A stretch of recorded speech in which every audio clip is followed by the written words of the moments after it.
So I had some friends from one of my previous parishes come for a visit not too long ago. And part of the conversation, one of them, this couple, one of them said, I got married not in a state of grace. On my wedding day, I was not in a state of grace. This person said that. And I said, well, tell me about that. She goes, well, I went to confession the day before, but I felt like I wasn't in a state of grace the day I got married. And I said, well, that doesn't sound right. Tell me about that. And the person said that they had gone to confession the day before the wedding, and that at that confession, the priest yelled at them. And I said, well, that's unfortunate. That's certainly bad pastoral practice, right? We try not to do that too much. And so I said, well, okay, but you confessed and you got absolution? Yes. So then you're forgiven. And unless you had gone out and done some terrible thing, you were in a state of grace the day you got married. Well, I didn't feel like I was. And I've been carrying this with me all these years. That I somehow, because I wasn't in a state of grace the day I got married, that something's wrong, And I said, oh boy, what a terrible thing to carry. And how unnecessary. And I, try to explain you're forgiven, and even though the priest was a jerk, Jesus was there and he took care of it. So you got to let this go. She goes, but I don't feel. I said, no, that's the problem. I said, it has nothing, your feelings don't matter. It's not about you. It's not about me. It's not about our feelings, for sure. Our feelings are the first things that betray us. How often do we make things about how we feel? And this person, for all these years, felt like that day they missed out on something important in their marriage because they felt like they had not been forgiven. Sacraments don't work that way. It's not about your feelings. So, we go, I didn't feel like I got confirmed. Well, guess what? You did. It has nothing to do with your feelings. It's like one of the moms in the parish came up to me recently and said, I'm a terrible mother. I'm a terrible mom. I said, well, you probably are, yeah. So, never give somebody an opening like that, right? So I said, no, well, why do you say that? Well, because I yell at my kids a lot. It's like, oh my gosh, our parish is filled with terrible moms, right?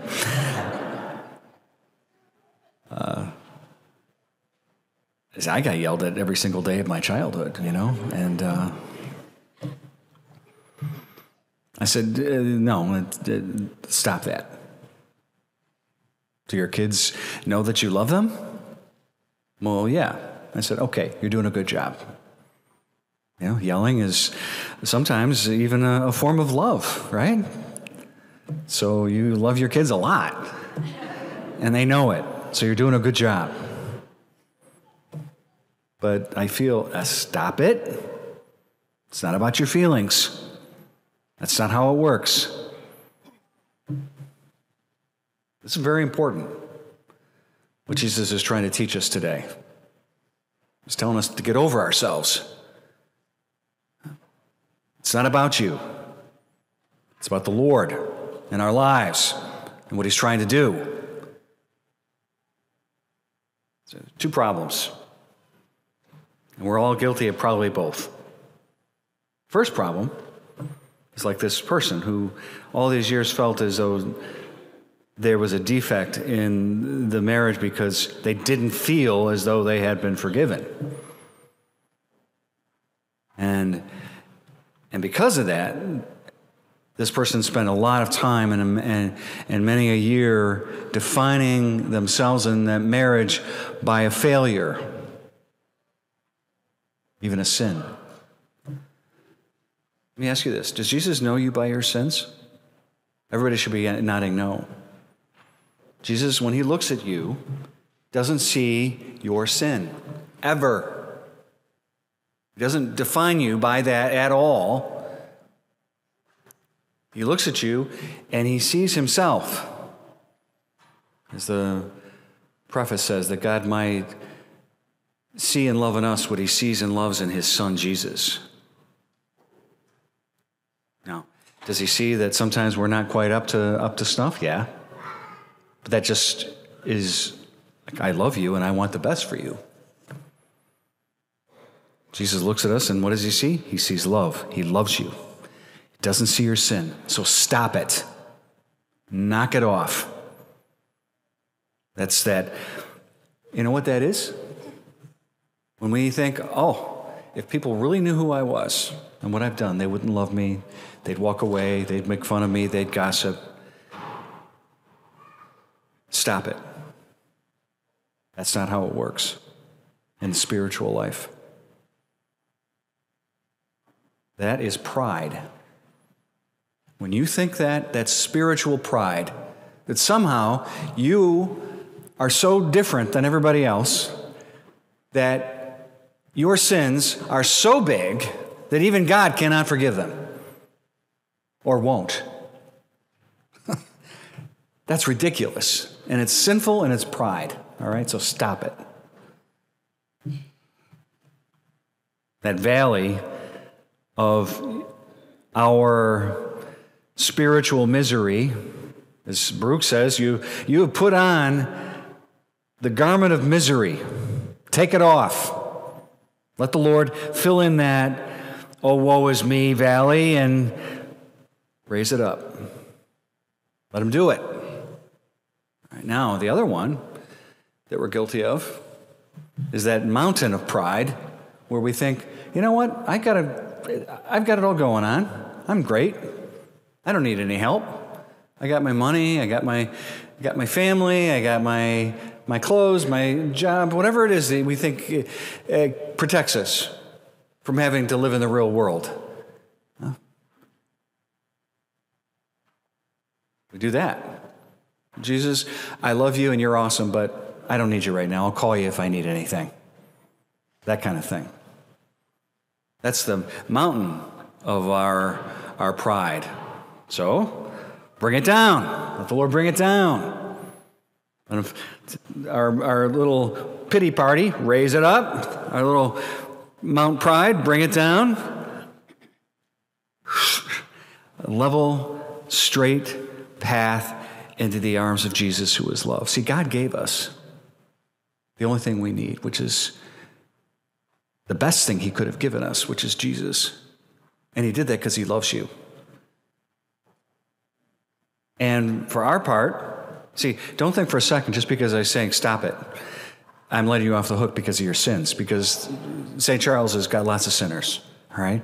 We're all here, myself included. Nobody gets a pass on that. But the challenge for us during the season of Advent is to say, I'm worthy of having my sins forgiven. I am worthy of meeting Jesus in the sacrament of confession so that he might take my sins away. I am worthy not to define myself by the things that I've done wrong.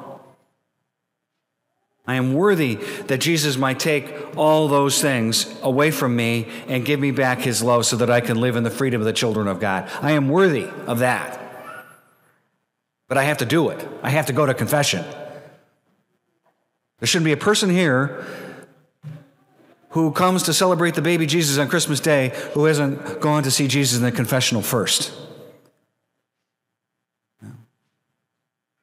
That's why we have it every day.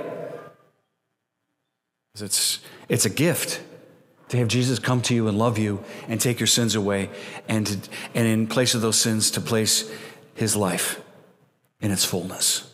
Huh? You deserve that. He wants you to have that. So give that to yourself. Take off your garment of misery, your out of place spiritual pity party, or your monstrous Mount Pride.